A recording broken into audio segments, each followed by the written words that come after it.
Bienvenue sur Atao Ride, on est avec Damien Gérardin qui est le responsable de la partie kite de Neige Kiteboarding. Donc on va revenir un peu en détail sur son parcours et les différents atouts que la marque a en termes de kitesurf. Salut Damien. Salut à tous.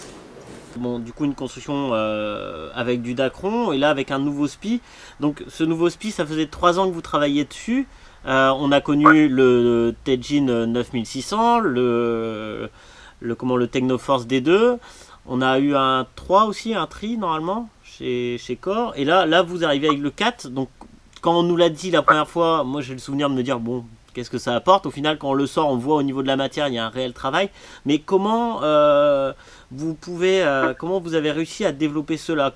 Par quel constat vous êtes parti? Et après, maintenant, qu'est-ce que ça a apporté sur le développement des kites aussi? Ouais. Alors moi clairement ce que je recherchais quand j'ai commencé à bosser avec Teijin sur le Quadtex, c'était je voulais un matériau plus rigide et plus solide. Mais clairement ma première recherche c'était la rigidité parce que en fait toute l'élasticité que tu as sur le tissu c'est des pertes en fait pour toi. Donc l'idée c'est que si tu as un kite plus rigide, si tu as un tissu plus rigide, ton kite va être plus rigide, il va répondre plus rapidement, il va être plus puissant et donc il va être plus efficace. Donc c'était vraiment l'idée. Donc en fait le quad c'était pas vraiment l'idée, c'était pas vraiment oh bah il y a eu comme tu as dit, il y a eu 1, 2, 3 puis maintenant on fait 4, c'était un peu vraiment la recherche d'une matrice qui était plus raide. Et l'idée c'était que utiliser plus du ripstop le ripstop en fait il est quand même 3 fois plus solide que les autres petits fils. Utiliser plus de ripstop nous a permis de créer en fait une trame qui était plus raide, et en fait une fois qu'on a eu créé ça on a dit bah, le reste on va le remplir avec le petit fil pour pas augmenter trop le poids non plus, mais résultat on s'est retrouvé avec quelque chose qui était vraiment clairement plus raide, alors que par exemple le D2 moi j'avais à chaque fois que je l'ai essayé je peux pas dire la différence, tu me donnes les yeux fermés, je peux pas dire la différence entre un kite en T960, 9600 et en D2.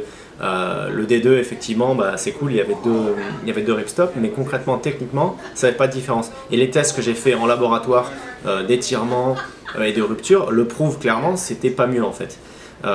Donc là l'inverse du Quadtex c'est qu'on a vraiment quelque chose qui au feeling est différent, tu le sens. Bah déjà quand tu reçois ton aile, tu l'ouvres la première fois, tu sens que c'est plus raide, ça ne fait pas le même bruit quand le vent souffle dedans, mais surtout dès que tu lèves ton aile, tu sens que l'aile est plus raide, et ça c'était vraiment ce que je recherchais, une aile plus raide.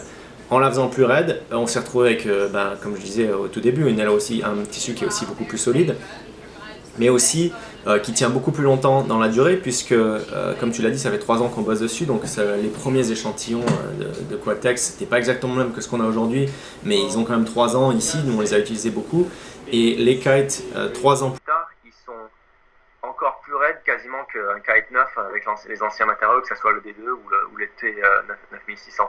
Donc ça c'est vraiment intéressant parce que ça veut dire que le client il achète son aile et pendant plusieurs années l'aile va rester vraiment raide et agréable à rider. Quand tu la revends, le gars qui la rachète, il n'a pas l'impression d'acheter une voile vraiment vieille, il a une aile qui va vraiment le filer d'une aile quasiment neuve encore. Donc ça c'était vraiment intéressant pour la valeur de rachat en fait. Le Quadtex du coup permet de réduire considérablement les zones de Dacron sur la voile. Voilà, alors c'est vrai que c'est ce qu'on a fait. Déjà j'ai pu enlever, parce qu'en gros le Quadtex c'est quand même, les gens me demandent souvent, le Quadtex est légèrement plus lourd que l'autre. En gros, sur une aile de 10 mètres carrés, le Quadtex rajoute 60 grammes à l'aile. Mais sur toutes les ailes, j'ai réussi à sauver environ 100 grammes. Et il faut savoir qu'une aile, ça pèse environ 3,2 kg. Donc 80 grammes sur 3,2 kg, c'est quasiment négligeable. Mais au final, on a réussi à sauver 100 grammes par aile. Donc au final, les ailes sont légèrement plus légères, mais ce n'est pas une grosse différence. Et effectivement, j'ai pu enlever du Dacron, et tu verras sur les ailes qui arrivent en mi-saison là, au printemps, on a réussi à en enlever encore plus parce que on a continué à tester. On s'est rendu compte que le Quadtex était tellement plus raide qu'en fait on a pu enlever tout le Dacron qui était sur le bord de fuite, et on l'a remplacé juste par une deuxième épaisseur de Quadtex. Et en fait c'est hyper intéressant parce que le Quadtex reprend très bien les efforts, et aussi résultat, comme c'est plus léger, on a pu changer la forme des pièces pour aider aussi pour protéger l'aile du façayage. Donc en fait on a une nouvelle construction qui arrive qu'on appelle le shark teeth, le dent de requin. Parce que tu verras visuellement, ça se voit bien. Du coup, exit les canopies stabiliseurs alors. Et ben non, en fait, ça revient au même. C'est comme les Canopy Stabilizer, mais en plus léger en fait maintenant. Juste en tissu Quad-Tex. Voilà, ça remplace. Ça fait double effet, mais ça enlève aussi du poids sur l'aile. Donc, tu vois, comme tu le sais comme moi, une aile, il faut qu'elle vole. Donc, le plus léger elle est, le mieux elle vole. Donc là, c'est vraiment bien parce que ça fait des ailes qui sont plus légères, donc plus agréables à rider. D'accord. Et vous gardez par contre une structure avec de l'insignia quand même sur la voile, entre le Dacron et le SPI, vous gardez quand même ça?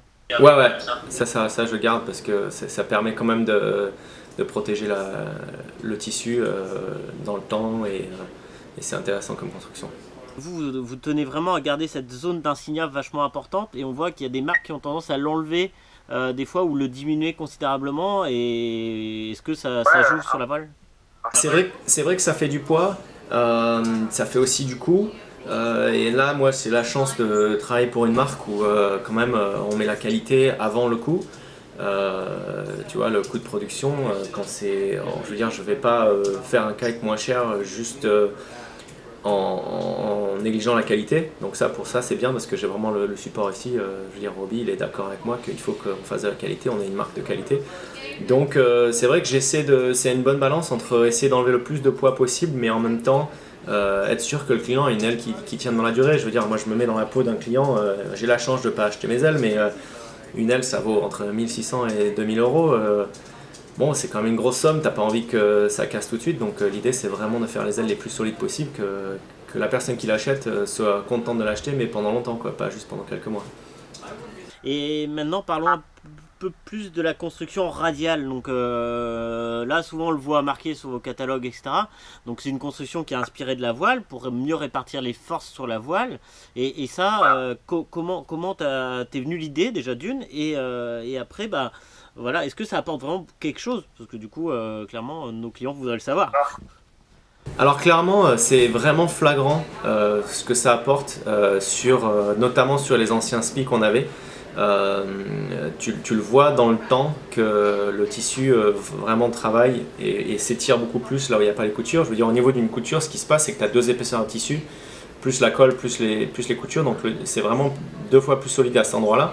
Donc forcément, les efforts passent par là et ça permet vraiment de répartir les efforts là où tu veux. Si tu l'as pas, les efforts ils vont aller directement sur le training, sur le bord de fuite, parce que c'est là qu'il y a le plus de tissu. Et donc tu vas pas avoir une répartition vraiment sur toute la voilure.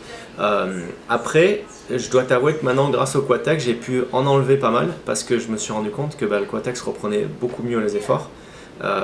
Et donc on a moins besoin d'avoir une construction radiale grâce au Quad-Tex maintenant. Donc sur les Quad-Tex maintenant, j'ai plus qu'une seule couture qui part de l'oreille, qui permet de reprendre les tensions des lignes arrière et de venir le renvoyer vers le milieu du kite.